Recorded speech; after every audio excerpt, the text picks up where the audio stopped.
அனைவருக்கும் வணக்கம். அடிப்படை உரிமை கேட்டு போராடிய அங்கன்வாடி மற்றும் சத்துணவு ஊழியர்களை கொஞ்சம் கூட மனசாட்சியே இல்லாமல் தரவென இழுத்து சென்று கைது செய்திருக்கிறது ஸ்டாலின் அரசு. தமிழ்நாடு முழுக்க திமுக அரசுக்கு எதிரான போராட்டங்கள் தொடர்ந்து நடைபெற்றே வருகிறது. இன்னைக்கு இல்லை, எப்போது இவர்கள் ஆட்சிக்கு வந்தார்களோ அப்போதிலிருந்து இப்போது வரைக்கும் கடந்த 5 ஆண்டு காலமாக, கிட்டத்தட்ட 5 ஆண்டு காலம் நிறைவடைந்து விட்டது இவர்களுடைய ஆட்சி.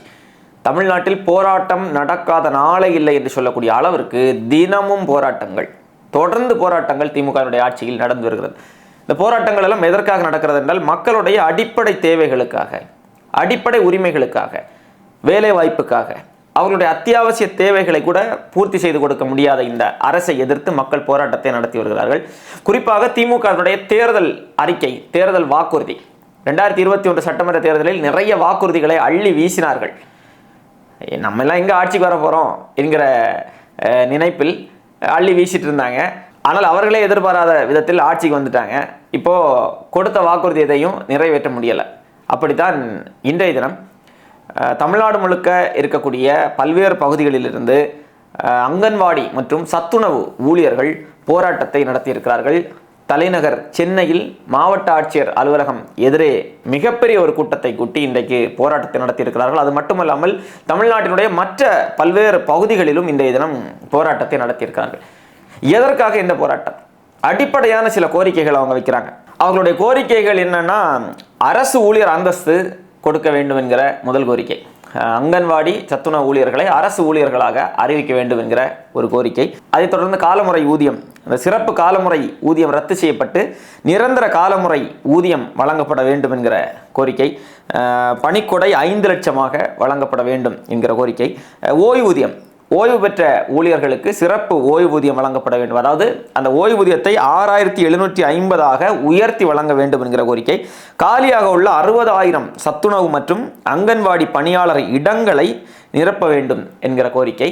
அரசு ஊழியர்களை போன்று மகப்பேறு விடுப்பு வழங்க வேண்டும் என்கிற கோரிக்கை. கோடைகால விடுமுறை, மே மாதம் முழுவதும் விடுமுறை வழங்க வேண்டும் என்கிற கோரிக்கை உள்ளிட்ட 11 அம்ச கோரிக்கைகளை முன்னிறுத்தி அவர்கள் போராட்டத்தை நடத்துகிறார்கள். முதலில் இந்த கோரிக்கைகள் எதன் அடிப்படையில் வருகிறது என்று கேட்டால், அவர்கள் வேலை செய்கிறார்கள், அவர்களுடைய உழைப்புக்கேற்ற சம்பளம் அவர்களுக்கு கொடுக்கப்படவில்லை, பணி பாதுகாப்பு வழங்கப்படவில்லை. இதுதான். மற்ற அரசு ஊழியர்களுக்கு எதை நீங்கள் கொடுக்கிறீர்களோ அதை எங்களுக்கு தாருங்கள் என்பதுதான் அவர்களுடைய கோரிக்கை. அவர்களுடைய கோரிக்கையில் உங்களுக்கு என்ன பிரச்சனை? திமுகவுக்கு கடந்த ஆட்சி காலத்தில் இது போன்ற போராட்டங்கள் நடந்தபோது எல்லா இடத்துலையும் போய் நின்னீங்களே. எதிர்க்கட்சி தலைவராக ஐயா ஸ்டாலின் அவர்கள் இருந்தபோது கடுமையாக சாடினீர்கள், ஆளும் அரசின் மீது கடும் கண்டனங்களை எல்லாம் தெரிவித்தீர்கள். போராடுகிற மக்களினுடைய உணர்வுகளை மதிக்காமல் அதிமுக அரசு ஆட்சி நடத்துகிறது, நாங்கள் ஆட்சிக்கு வந்தோம் என்றால் விடியல் தருவோம், உங்களுடைய பிரச்சனைகளுக்கு எல்லாம் தீர்வு தருவோம் என்று சொல்லிதானே நீங்கள் ஆட்சிக்கு வந்தீர்கள். ஆட்சிக்கு வந்த நாளிலிருந்து இது போன்று எத்தனை போராட்டங்கள் தொடர்ந்து நடந்து கொண்டிருக்கிறது. நீங்கள் என்ன சொல்கிறீங்க? அமைச்சர் மாசு அவர்கள் என்ன சொல்கிறாரு? போராட்டம் நடத்துறது ஃபேஷன் ஆகிவிட்டது என்று சொல்லக்கூடிய அளவுக்கு தான் இன்றைக்கு திராவிட மாடல் அரசு இத்துப்போன அரசாக மாறி நிற்கிறது. செய்ய முடியாதுன்னா எதுக்கு வாக்குறுதி கொடுக்குறீங்க? நீங்கள் கொடுக்கக்கூடிய வாக்குறுதியின் அடிப்படையில் தானே அவர்கள் கோரிக்கைகளை வைக்கிறார்கள். அப்போ கோரிக்கையை வைத்தால் என்ன செய்யணும்? அந்த கோரிக்கையை பரிசீலனை செய்து அவர்களோடு பேச்சுவார்த்தை நடத்தி அவர்களுக்கான தீர்வை கொடுக்க வேண்டும். ஆனால் இங்கே பேச்சுவார்த்தைக்கு ஆள் வர்றது கூட இல்லை. அதுதான் நடந்து கொண்டிருக்கிறது. பேச்சுவார்த்தைக்கெல்லாம் வரமாட்டாங்க. அது எந்த போராட்டமாக இருந்தாலும் சரிதான். ஆசிரியர் போராடினாலும் சரி, தூய்மை பணியாளர்கள் போராடினாலும் சரி, மருத்துவர்கள் போராடினாலும் சரி, செவிலியர்கள் போராடினாலும் சரி, மாணவர்கள் போராடினாலும் சரி, மீனவர்கள் போராடினாலும் சரி, விவசாயிகள் போராடினாலும் சரி, போக்குவரத்து தொழிலாளர்கள் போராடினாலும் சரி, யார் போராட்டம் நடத்தினாலும் இவர்கள் சம்பந்தப்பட்ட அதிகாரிகள், அமைச்சர்கள் எல்லாம் வந்து பேச மாட்டாங்க. வாக்கு சேகரிக்க வருகிற போது மட்டும்தான் அவர்கள் வருவார்கள்.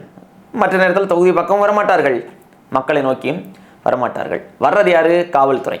காவல்துறை வைத்து மிரட்டி அடக்கி ஒடுக்கி போராட்டத்தை நீர்த்து போக செய்து அவர்களுக்கு ஒரு அச்ச உணர்வை கொடுத்து, இந்த போராட்டத்தெல்லாம் பார்க்குறப்போ மற்ற மக்கள், ஊடகங்கள் மூலமாக பார்க்கக்கூடிய மற்ற மக்கள், ஓ போராடினால் இது போன்று அராஜகத்தில் ஈடுபடுவார்களோ, காவல்துறை நம் மீது வழக்கு பதிவு செய்யுமோ, நம் மீது தாக்குதல் நடத்துவார்களோ, அப்போ நாமும் நமக்கான உரிமைக்காக போராடினால் இது போன்று நமக்கும் அடக்குமுறை நம் மீதும் ஏவப்படுமோ என்கிற ஒரு அச்ச உணர்வை ஏற்படுத்த வேண்டும்.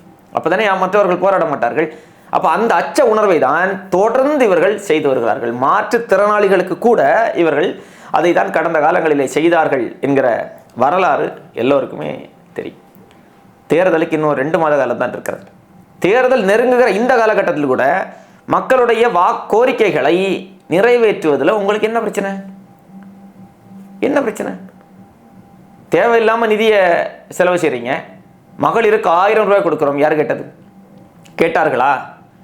பேருந்தில் இலவசமாக பயணம் கேட்டார்களா? யார் கேட்டது? இலவச லேப்டாப் கேட்டார்களா? எது இலவசமாக மக்கள் உங்களிடம் கேட்டார்கள்? வேட்டி சேலை கேட்டாங்களா இலவசமாக? பொங்கல் பரிசு 3000 ரூபா கேட்டாங்களா? வேலை வாய்ப்பை தாருங்கள், பணி நிரந்தரம் செய்யுங்கள், பணி பாதுகாப்பை உறுதி செய்யுங்கள், அதைத்தானே கேட்கிறார்கள். எல்லோரும் அதைத்தானே கேட்கிறார்கள். கொடுக்க வேண்டியதானே? தரமான கல்வியை, மருத்துவத்தை இலவசமாக எங்களுக்கு தாருங்கள், கொடுங்க. அதையும் கொடுக்க முடியல. அப்போ மக்களுக்கு எதெல்லாம் தேவையோ அது எதையுமே நீங்கள் கொடுக்கறது இல்லை. மக்களுக்கு எதெல்லாம் தேவையில்லையோ அதையெல்லாம் பெரிய வளர்ச்சி திட்டம் போன்று அதை கொடுத்து அதன் மூலமாக வாக்குகளை அறுவடை செய்யலாம், விளம்பர அரசியல் செய்து வாக்குகளை அறுவடை செய்யலாம் என்கிற ஒற்றை நோக்கத்தோடு மட்டும்தான் திராவிட மாடல் அரசு தமிழ்நாட்டில் ஆட்சி நடத்தி கொண்டிருக்கிறது. இந்த அரசை எந்த மக்கள் தேர்ந்தெடுத்தார்களோ அந்த மக்களை தூக்கி வீசுவார்கள், தூக்கி வீசுவார்கள். அதிகாரம் இருக்கிற திமிரில் தானே காவல்துறை ஏவி அவர்களை கைது செய்கிறது, அவர்கள் மீது அடக்குமுறை ஒடுக்குமுறைகளை எல்லாம் ஏவுவது. இந்த அதிகாரம் இன்னும் எத்தனை காலம் தான் உங்களிடம் இருக்கும்? எத்தனை காலம் இருக்கும்? இப்போ இந்த பிரச்சனைகளை எல்லாம் தமிழ்நாட்டில் மக்கள் பேசிவிடக்கூடாது.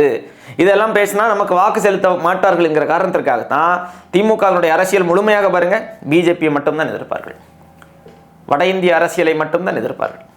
வடநாட்டில் எங்கோ ஏதோ ஒரு பிரச்சனை நடக்கு, போராட்டம் நடக்குன்னா உடனே இங்கே முதல் ஆளாக ஐயா ஸ்டாலின் அவர்கள் குரல் கொடுப்பார். ஆனால் தன்னுடைய ஆட்சியில் அவ்வளவு பிரச்சனைகள், அவ்வளவு போராட்டங்கள், அதுக்கெல்லாம் செவி சாய்க்கவே மாட்டார். இந்த திராவிட மாடல் அரசு மறுபடியும் இருந்ததென்றால் அடுத்த 5 ஆண்டு காலம் தமிழ்நாடு சுடுகாடாக மாறிவிடும். அப்படி ஒரு நிலை வராது. இவருடைய கைகளில் மக்கள் அதிகாரத்தை கொடுக்க மாட்டார்கள். எல்லோரும் இன்றைக்கு வெறுப்பில் இருக்கிறார்கள். யாரெல்லாம் திமுகவுக்கு வாக்கு செலுத்தினார்களோ அத்தனை பேரும் இன்றைக்கு எதுக்குடா இவர்களுக்கு வாக்கு செலுத்தி தொலைத்தோம், தெரியாமல் இவர்களுக்கு வாக்கு செலுத்தி தொலைத்து விட்டோமே, எப்போதுதான் இந்த தேர்தல் வரும், ரொம்ப சீக்கிரமாக தேர்தலை கொண்டு வாங்க, இந்த திமுகவை நாங்கள் வீட்டுக்கு அனுப்ப வேண்டும் என்பதில் உறுதியாக மக்கள் இருக்கிறார்கள். அதனால் ஆடுங்க, இன்னொரு கொஞ்ச நாள் தானே, என்னெல்லாம் ஆட்டம் போட முடியுமோ எல்லா ஆட்டத்தையும் ஆடுங்கள். இந்த தேர்தலோடு உங்களுடைய ஆட்டம் அத்தனைக்கும் மக்கள் முற்றுப்புள்ளி வைப்பார்கள்.